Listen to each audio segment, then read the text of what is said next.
Alagang kapatid. Karaniwang tinatamaan ng pulmonya ang mga bata at lalo na tuwing panahon ng tag-ulan at taglamig. Usong-uso yan. Isang barangaya ang nadalaw po ng alagang kapatid at nalaman naming iisa ang itinataing nila. Pare-parehong sakit na pulmonya.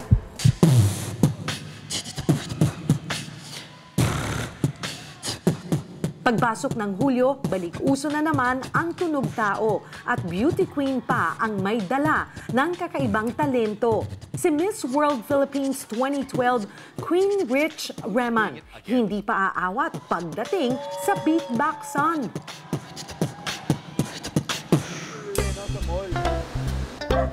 Pero dito sa may bandang barangay Tumana sa Marikina, may tunog ding nauuso.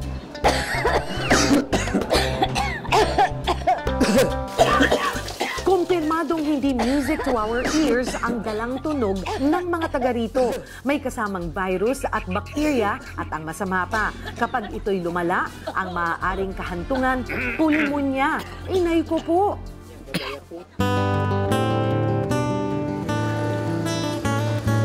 Madaming taong naging welder at auto body repairman ang 71 years old na si Tatay Jaime.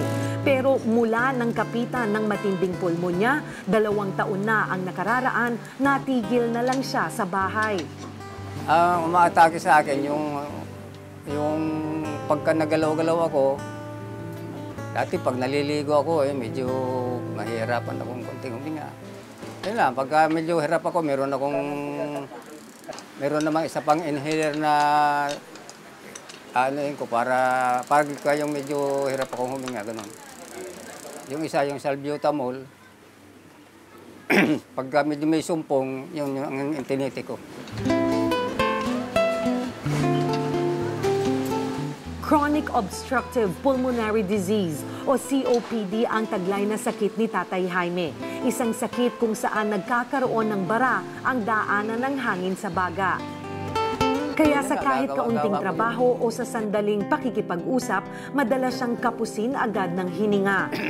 Ay, pagkabot nga yung inhaler ko.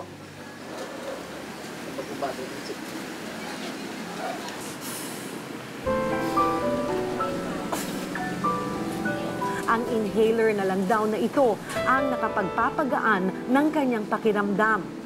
Sa dalang karamdaman, sinisisi ni Tatay Jaime ang dating trabaho at ang dating masamang bisyo. Siyempre, yung maalikabok, pag nagpupukpok kami doon sa kotse, naglalaglagan yung alikabok. Nalalangha po siguro lahat yun. Maaaring nagkaipon-ipon na siguro yung sigarilyo. Kuminsan, isang maghapon kulang.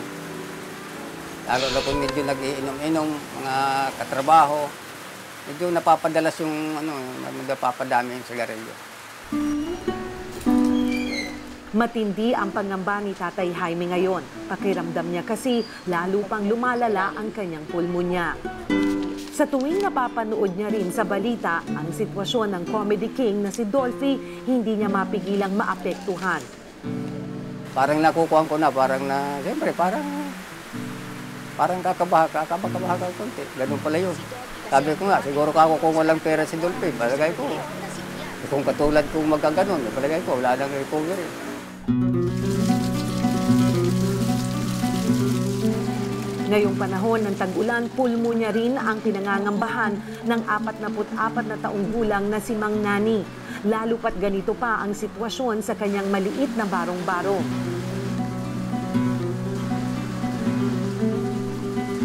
Kailangan po, wag po ako masyadong napapagod po. Kasi pag napagod po ako, bumabalik po yung sakit ko po, nag-iiba po yung katawan ko. Parang may mapupunit po ba sa loob. May mapupunit sa loob ng dito ko. Mahirap din po. Parang mawawarat siya. Taong 2000 pa, nang unang dapuan ng pulmonya, si Mang Nani. Nagpabalik-balik daw ito, pero ipinagwalang bahala lang niya ang sakit dahil mas importante muna para sa kanya ang kumita. Hanggang Oktubre noong nakaraang taon, walang kamalay-malay si Mang Nani, sumuko na pala ang kanyang baga. at ang sinasabing dahilan, paninigarilyo. Dumura po ako ng dugo. Katapos po, pagod na pagod po, dumudura po ako ng dugo, maalis po ako doon. Hanggang siya, pumupunta po ako ng center. Habol-habol ko na po hininga ko. Wala po, hindi ko po nabibili yung para pong gamot ko sa yung binobomba po. Dalawa lang sina Tatay Jaime at Mang Nani sa marami pa nating mga kapatid sa Barangay Tumana, Marikina na tinamaan ng pulmonya o pneumonia. Sa pinakahuling tala ng Marikina City Health Office, 36 sa barangay na ito ang tinamaan ng pneumonia, ang pinakamaraming kaso sa buong lungsod. It could be higher, no? Dahil sa sitwasyon, no, ng Tumana, medyo mataas ang density ng aming population at ang may mga area kami na talagang densely populated. Okay. Alam naman natin ang pneumonia ay isang sakit na nakukuha natin by a mere droplet of through inhaling. Bukod sa lokasyon, kulang din daw ang kakayahan ng mga residente sa pag-aalaga ng kanilang kalusugan.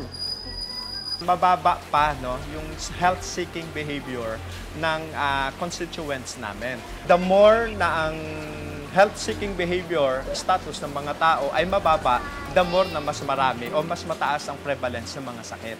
So as a strategy or as a goal, dapat as a barangay, dapat ang kanyang goal ay itaas ang health-seeking behavior ng tao. Kasi pag naabot na namin o nagtagumpay kami doon sa pagtataas ng health-seeking behavior ng mga tao, konti na lang ang magkakasakit o kaya matututo yung mga tao paano nila pangangalagaan yung sarili nila. O kaya kapag may nakikita silang mga symptoms, no, ay agad silang magpapatingin sa mga health facilities.